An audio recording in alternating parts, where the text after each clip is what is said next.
सोलापूर जिल्हा परिषदेत एकच खळबळ उडाली आहे।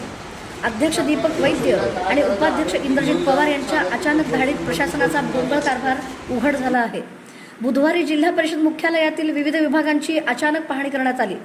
या पाहणीत अनेक कर्मचारी गैरहजर असल्याचे समोर आले, तर काही विभागांमध्ये अस्वच्छता आणि ढिसाळ कामकाज आढळून आले। विशेष म्हणजे जिल्ह्याच्या शिक्षणाचा गाभा मानल्या जाणाऱ्या प्राथमिक शिक्षण विभागात गंभीर अनियमितता दिसून आली।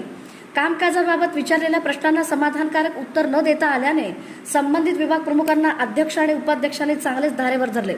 यावेळी काही माध्यमांकडून शिफारसीचे प्रयत्न झाल्याची चर्चा रंगली, मात्र उपाध्यक्ष इंद्रजित पवार यांनी त्याकडे पूर्णपणे दुर्लक्ष करत अधिकाऱ्यांची कान उघडणी केली। मागील 2 वर्षांपासून प्राथमिक विभागातील कारभारावर प्रश्नचिन्ह उपस्थित होत असतानाच या धाडीनंतर प्रशासनात मोठी खळबळ उडाली आहे। अनुपस्थित कर्मचाऱ्यांना तातडीने नोटिसा बजावण्याचे आदेशही देण्यात आले आहेत।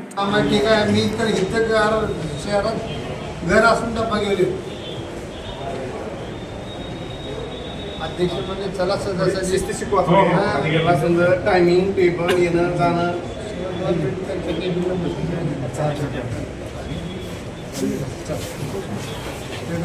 तुमचं काय बघा ते सरकार लावा आमच्या समोर लावा।